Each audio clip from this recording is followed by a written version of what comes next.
Similarly, my dear brothers, Allah subhanahu wa ta'ala created parallel to the good system of unseen creation of malaika, there are shayateen, jinn, which are harmful for us.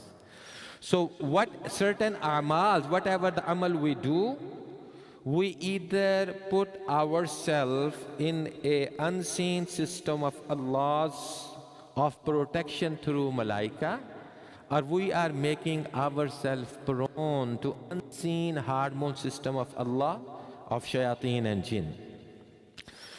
So today I am going to discuss little bit about you. Very common word we are hearing in our Muslim societies in these days is sahar. Sahar, an effect of sahar, magic, hasad, black magic, witchcrafting, and things are not visible, but we feel them. And what are the causes of it? And how the way we dress is linked to that.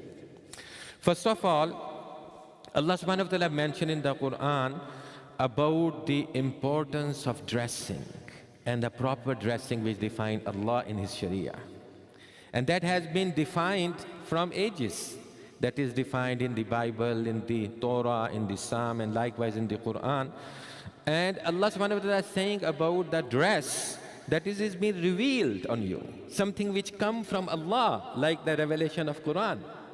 Ya bani Adam, qad anzalna alaykum libasan yuwari sawatikum warisha, so that you can cover yourself, your private parts, and you beautify yourself through the proper dressing.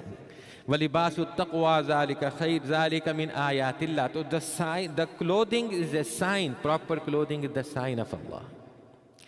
So now what happening is that when a person is not properly covered himself or herself, that person is putting himself at a risk of a negative effect of shayateen, which we defined as magic. Or some person who is jealous on your fortune, he will put a black eye on you, hasad, and you will be affected by that. And we will discuss about how that happens. First of all, my dear brothers, shayateen, what is shaitan? A jinn, by default, when the jinn is not Muslim, he is a shaitan. And that is what Allah subhanahu wa ta'ala defined about the chief of shayateen, who was lifted up with the malaika when Allah subhanahu wa ta'ala created Adam alayhi salam and asked him to make prostration. So he was not an angel, he was a different creation, shaitan, and the jinn. And the jinn has a special attribute Allah has given them. They don't have physical presence as you and I have. They are invisible. That's the way Allah created them. They are an energy, fire, and they move with the speed of light. They pierce through, there is nothing barrier for them. They pass through the walls. Allah has given them power, they circulate our body, they can affect our thinkings. So question comes is that, like there are certain lifestyle which we adopt, we make ourselves prone to the effect of these jinn and shayateen. And wherever a person is not covering his private parts or those areas of the body which Allah created to create a attraction, intimacy between husband and wife, when a person does not cover them properly, he or she putting herself at the risk of the attack of shayateen and magic. And anywhere where the people are not properly covering their clothes, their bodies, they're pushing the malaika away and attracting the jinn closer to them. And the proof of that is that whenever we go to the bathroom, we have to take our clothes off for our need, not on our desire. And what is the dua we are asked to recite? Bismillahi, Allahumma inni a'udhu bika min al-khubusi wal khaba'ith. This is the dua. What this dua defined? This dua defining the area where you are entering, it is preoccupied by the wicked and sinister and harmful shayateen, male and female both. So what does that mean? That wherever you are not properly covering your private part, you are attracting shayateen to come and attack on you. So that is, my dear brothers, today, in these days, we have a problem. An unfortunate part is that as a Muslim, we are going so far away from the teaching of Islam that we even don't know what is the red line of our clothing. What is the red line? One understanding of proper dressing. First of all, sometimes the way we dress, coming above the ankles or like the sleeveless shirts, you know, I'm talking about the brothers. I'm not going into the detail of the women's dressing. So first of all, Sahaba Rabbi Sallallahu never put those clothes on. And if they ever did it, there was no choice. That's the minimum clothes they have, that they can come into public and worship to Allah subhanahu wa ta'ala. لا تمدن عينيك إلى ما متعنا به أزواجا منهم زهرة الحياة الدنيا لنفتنهم فيه. Or similarly, such ayat where Nabi Sallallahu Alaihi Wasallam been asked, وَاصْبِرْ نَفْسَكَ مَعَ الَّذِينَ يَدْعُونَ رَبَّهُمْ بِالْغَدَاةِ وَالْعَشِيِّ. What is these ayat? Nabi Sallallahu Alaihi Wasallam came out, he's with his family, this ayat revealed, he came out, he saw the Jamaat of Sahaba. They are Ashabu Suffa. They are so poor that some of them, they don't have enough clothes that they could cover from the above the belly and below their knees. That's the clothes they have. This is not their choice that they have other clothes and they were sitting with that short sitting over there in the masjid. They don't have any, not like us today. So this is what I'm trying to explain to you, my dear brothers. According to the understanding of Islamic law, Islamic jurisprudence of two Sahabas, Abdullah ibn Mas'ud, Sayyidina Ali raziyallahu anhu, a man dress is something which comes way below his knees, not expose his knees. Now, sometimes there are certain things which might be not haram, but they are not appropriate to do it. In a leadership position, when you are a husband or a father of a family, it might be not haram, but they are not appropriate. And in our Sharia, we don't do it. I will give you one example. The Al-Kaaba, which we have like a block, it not used to be like that. The Adam alayhi salam and then later on Sayyidina Ibrahim, the way they built, Hatim was the part of it. Kaaba was like this mihrab, this mimbar is. In these days, this is this like a block. Part of Hatim is out. And the reason behind is 35 years age of Rasulullah Sallallahu Alaihi Wasallam. When Nabi Sallallahu Alaihi Wasallam was 35 years of age, there was a flood. And the walls of Makkah, they were fallen. And the pagans of the peoples of the Makkah, they said, we will take only pure money out, no corrupted money, to rebuild the house of Allah. So that is the time they could not have enough money to raise and build Al-Kaaba as it was built by Sayyidina Ibrahim. So they had to leave the Hatim out of it. Now, when Nabi Sallallahu Alaihi Wasallam conquered the Makkah, Hazrat Aisha radhiyallahu anha says, Nabi Sallallahu Alaihi Wasallam used to say me, I wish I could rebuild the Al-Kaaba the way my grandpa Ibrahim alayhi salam built. He was a ruler now, and he's a prophet of Allah. But I have fear that if I do that, it will create the fitna. That's when Nabi Sallallahu Alaihi Wasallam left it. That's the reason when Abdullah ibn Zubair who became the Khalifa, he built that way. But unfortunately, later ruler, because of the animosity against Abdullah ibn Zubair, they changed it back. This is the political reason behind. So that is why I'm trying to explain to you, sometimes things are not haram, but not appropriate. I will give you an example. We are living in open society. I am a father of a house. I went to the house. I am not wearing shorts and coming to masjid, but when I go to my home for the summer, and over here is not as bad summer as overseas are. We are not in Kuwait, or we are not in Pakistan, where scorching heat is. Over there we even properly covered. This is just a fashion, lifestyle.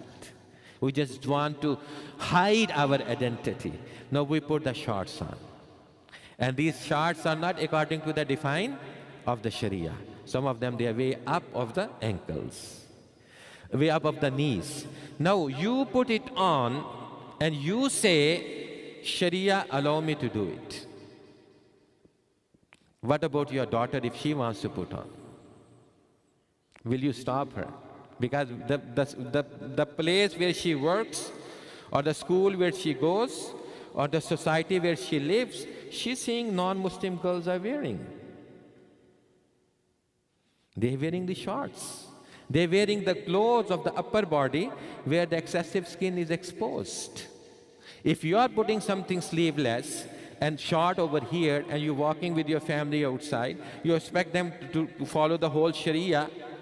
So they will think there is two standards of Sharia. For men, Sharia is easy, but for women, Sharia is harsh.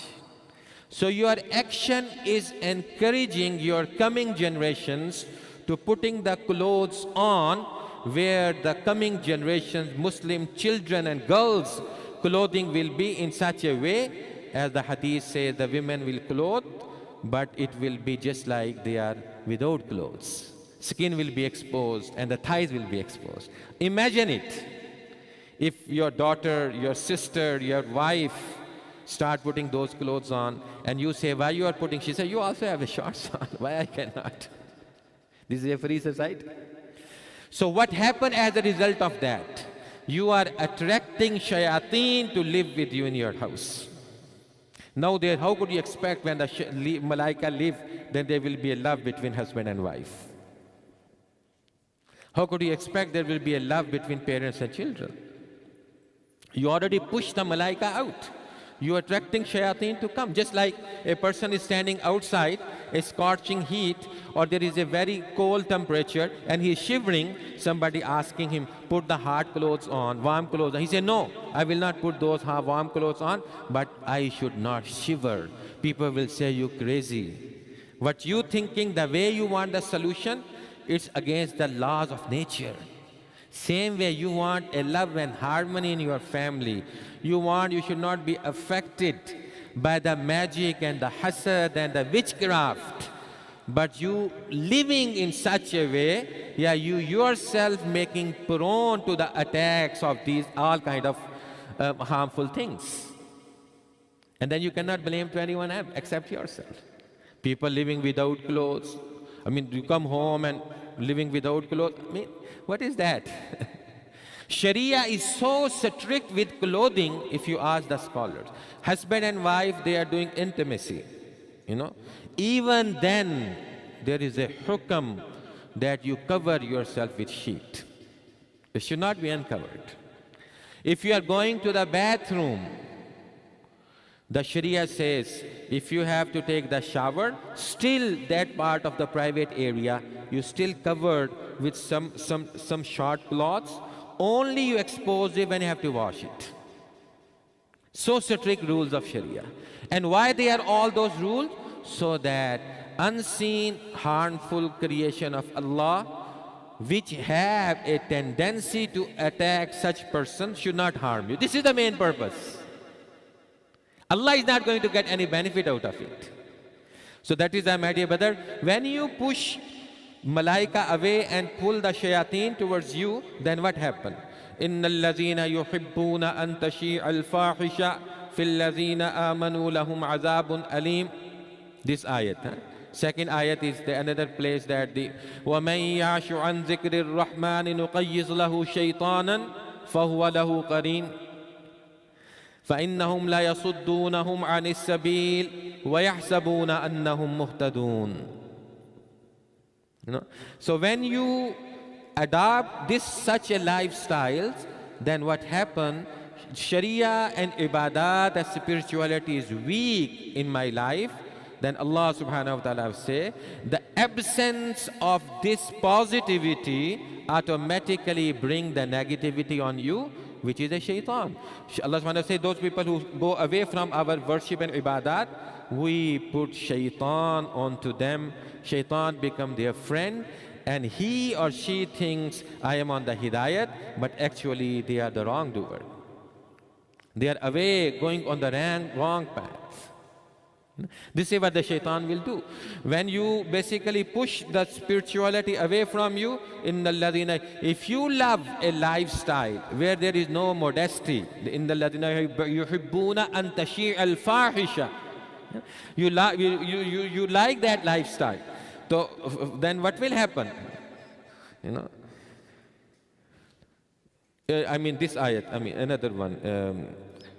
يا أيها الذين آمنوا لا تتبعوا خطوات الشيطان ومن يتبع خطوات الشيطان فإنه يأمر بالفحشاء والمنكر. So when you go away from the ibadat of Allah, then what will happen? Shaitan will automatically come on you, and then he will advise you. First thing he will ask you according to this ayah, don't cover yourself properly. Excessive sin exposure. And then later on, then the disobedience of Allah. So Allah subhanahu wa ta'ala give us tawfiq, my dear brother. In conclusion is that my humble request to you that we have to learn our Sharia. And please, sometime there are things which not haram but not appropriate to do it. Like a Muslim sister is properly dressed and the brother walking with him with the thighs uncovered. This is against the modesty and honor of a Muslim. She is properly covered. If Allah asking her to cover, where is the law for your coverings of your body? Where is that law of Allah? This is not appropriate. It's not haram, I'm saying, but it's not appropriate, especially when we are living in the West. You encouraging your daughters and female folks to push them and encourage them to start living that lifestyle. So Allah subhanahu wa ta'ala give us tawfiq, whatever we have said it. So the second thing is that there are two kind of groups which are attacked by the shayateen and eventually influenced by the magic and hasad. One of us are those who are not living an Islamic lifestyle, which I already explained. Then they are prone to attack of these shayateen. Second are the brothers like you, mashallah, coming to masajid, love the deen of Allah, care about the deen of Allah. But what these brothers do, they don't read those du'as, which Nabi Sallallahu Alaihi Wasallam recommended in Hadith and Quran to protect from these unseen sinister powers and shayateen. Like for example, when Nabi Sallallahu Alaihi Wasallam was overtaken by the magic, though Allah subhanahu wa ta'ala revealed ma'uzatain. قُلْ أَعُوذُ بِرَبِّ الْفَلَقِ مِنْ شَرِّ مَا خَلَقَ وَمِنْ شَرِّ غَاسِقٍ إِذَا وَقَبَ وَمِنْ شَرِّ النَّفَّاثَاتِ فِي الْعُقَدِ وَمِنْ شَرِّ حَاسِدٍ إِذَا حَسَدَ قُلْ أَعُوذُ بِرَبِّ النَّاسِ مَلِكِ النَّاسِ إِلَهِ النَّاسِ مِنْ شَرِّ الْوَسْوَاسِ الْخَنَّاسِ الَّذِي يُوَسْوِسُ فِي صُدُورِ النَّاسِ مِنَ الْجِنَّةِ وَالنَّاسِ. This is the ruqya recommended by Allah subhanahu wa ta'ala to his Prophet Muhammad sallallahu alaihi wasallam when he himself was attacked by the magic. And this is very simple ruqya. We all can do it. Nabi sallallahu alaihi wasallam never go to sleep until he used to recite Mawzatain 3 times and blow his hands and smear his hand all over his body. This is for my and your protection. This is the only thing which will protect us from hasad and jealousy and black magic and witchcraft. So then there are so other du'as too. Bismillahillazi la yazurru, and then ayat of the Suratul Baqarah, which is all fine, but this is the minimum. So inshallah we will try to do that. Inshallah ta'ala, for our own protection. Jazakumullahu khair. You want to call azan or we already did azan? Okay, Bismillah.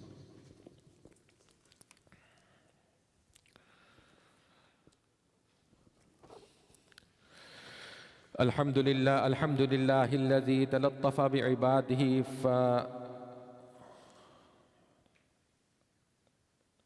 فتعبدهم بنظافة وأفاض على قلوبهم تزكية لسرائرهم أنواره وألطافه. ونشهد أن لا إله إلا الله وحده لا شريك له، ونشهد أن سيدنا ومولانا محمدا عبده ورسوله المستزرق بنوره الهدى أطراف العالم وأكتافه وأعلى إلى الطيبين وصحبه الطاهرين، صلاة تنجينا بركاتها يوم المخافة وتنتصب جنة بيننا وبين كل آفات. أما بعد، فقد قال رسول الله صلى الله عليه وسلم: الطهور شطر الإيمان. وقال صلى الله عليه وسلم: إن أمتي يدعون يوم القيامة غرا محجلين من آثار الوضوء، فمن استطاع منكم أن يطيل غرته فليفعل. وقال صلى الله عليه وسلم: تبلغ الحلية من المؤمن حيث يبلغ الوضوء. وقال صلى الله عليه وسلم: مفتاح الجنة الصلاة، ومفتاح الصلاة الطهور. وقال صلى الله عليه وسلم: من ترك موضعا شعرة من جنابة لم يغسلها فعل بها كذا وكذا من النار. وقال صلى الله عليه وسلم: حين مر بقبرين إنهما لا يعذبان، وما يعذبان في كبير، أما أحدهما فكان لا يستتر من البول، وأما الآخر فكان يمشي بالنميمة. أعوذ بالله من الشيطان الرجيم. لا تقم فيه أبدا لمسجد أسس على التقوى من أول يوم أحق أن تقوم فيه رجال يحبون أن يتطهروا والله يحب المطهرين. صدق الله العظيم. ربنا ظلمنا أنفسنا. اللهم أرنا الحق حقا وارزقنا اتباعه، وأرنا الباطل باطلا وارزقنا اجتنابه. ربنا أعوذ بالله من الشيطان الرجيم. إن الله وملائكته يصلون على النبي يا أيها الذين آمنوا صلوا عليه وسلموا تسليما. اللهم صل على سيدنا ومولانا محمد عبدك ورسولك، وصل على المؤمنين والمؤمنات والمسلمين والمسلمات، وبارك على سيدنا ومولانا محمد وأزواجه وذريته أجمعين. عباد الله رحمكم الله، إن الله يأمر بالعدل والإحسان وإيتاء ذي القربى وينهى عن الفحشاء والمنكر والبغي يعظكم لعلكم تذكرون. فاذكروني أذكركم واشكروا لي ولا تكفرون. أقم الصلاة.